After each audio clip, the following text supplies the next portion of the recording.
Hey guys, welcome to today's YouTube video, and today I'm going to be showing you an opening where you only move pawns.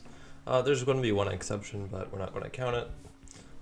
So it starts after e4, d5, the Scandinavian, and obviously we're not playing main lines here, so we are going to go e5, the advanced variation.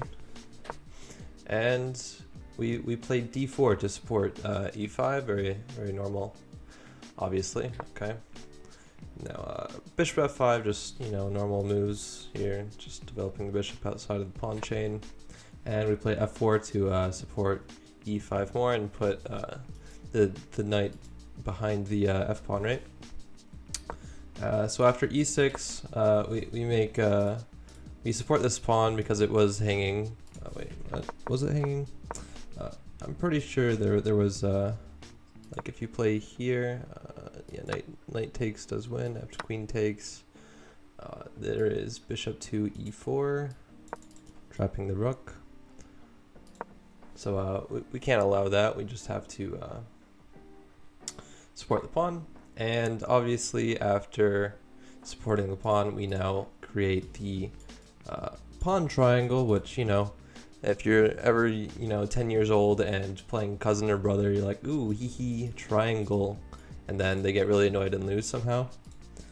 So yeah, that's basically the idea we're going for here. Just annoy the opponent, make a pretty triangle. Going for aesthetics here, obviously. And again, we play h4 simply to push h5 and attack the knight. So after bishop to e7, maybe preparing castling, we play a4. We want to weaken up the queen-sized pawn structure. So after castles, now we play b4 to try and advance on the queen side again. So after h6 to maybe create a square for the bishop later on, we attack the knight with h5, forcing it back to h8.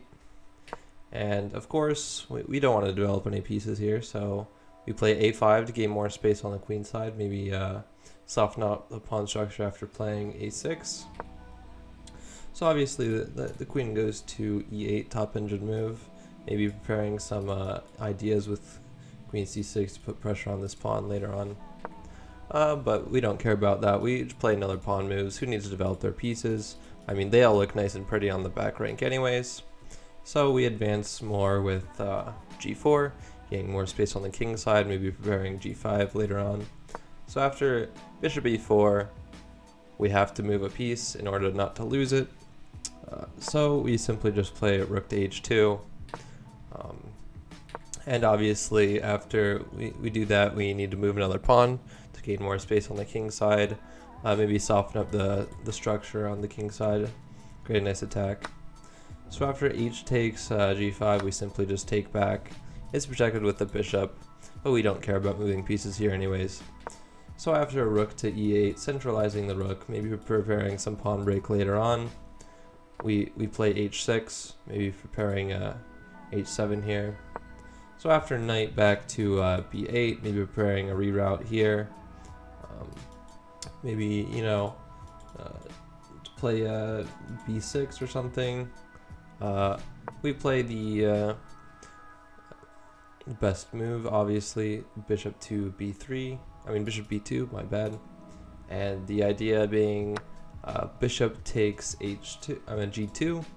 We give a pawn checkmate, which is only fitting since we basically only moved pawns the entire game, and it would just be mad disrespectful to mate the opponent with a pawn.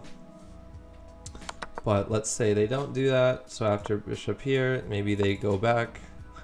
We play h7 anyways, and after bishop takes h7, we play queen h5, and mate is basically unstoppable. The opponent has to play like f5 to escape, and we are just absolutely dominating here.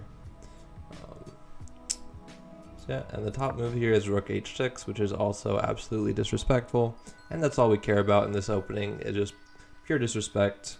We don't show the opponent any respect. We only move our pawns. Who needs fundamentals when we can move our pawns? I mean, look, he followed most principles here. He developed his pieces, had a solid pawn structure, didn't do anything too dumb. and we just disrespected him the entire game by only moving pawns. And that's a blow to his mental, so we obviously would love to play this opening. Some other variations include after here we can play h5 immediately, knight h8, and play this now without b4, I mean, and we can advance this way. The only move here for black is f6, but let's be honest, nobody's going to play that at this elo. This elo being like 1600 and under. So obviously after rook to e8, we just simply play g5, and we're going to slaughter the king again with our pawns. And objectively this is good, which is kind of funny, because that means Stockfish agrees with our disrespect tactics and creating the nice pawn pyramid that's so aesthetically pleasing. So yeah, after f5 to support the bishop on e4, which is also one of the top engine moves for black, we just can continue to just steamroll our opponent with h6. You may notice that this can close down the king side for black, but it's okay because we now move another pawn. I tricked you. I'm not playing my bishop out. I'm moving a pawn. Pawns only. And also this is objectively sound. So let's say, for example, a5, which is the best move. We just simply play b5. We want to keep our pawns mobile, maybe push to b6 next. So after knight back to b8, the only move. Let's see here. Should we develop a piece, or I don't know. Let's play another pawn move. So after d takes c4, okay, obviously we take back, right? Wrong. We play b6. And after pawn takes, okay, we have to, move a piece now, right? Wrong. We play d5, opening up the center. And after e takes d5, we play queen to d4. We have to move piece. And then after bishop to b4 check, we have to move a piece. So, oh, not there. We have to move a piece. So let's go here, and let's go here. And after, let's see, they can develop their knight one of these places. We move a pawn again because that's the theme of the opening. So we just move a pawn, normal stuff that we've been doing the entire game. So after knight to c5, we give checkmate onto g7.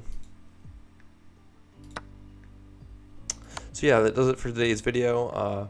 Thanks for watching. Don't forget to like and subscribe. And happy April Fools, because don't ever play this. This is a terrible variation. It actually is surprisingly sound. White keeps the advantage almost the entire game, only dipping like 0.16 below White's advantage. But it's just mad disrespectful, and chess.com gives the white player a rating of 2000, so it can't be that bad. But yeah, just don't play this way. This is not a good way of playing. Don't move your pawns every move. I get it if you're tilted, but don't do it. Yeah. Don't forget to like the video and subscribe for more daily chess content. And as always, I'll see you tomorrow.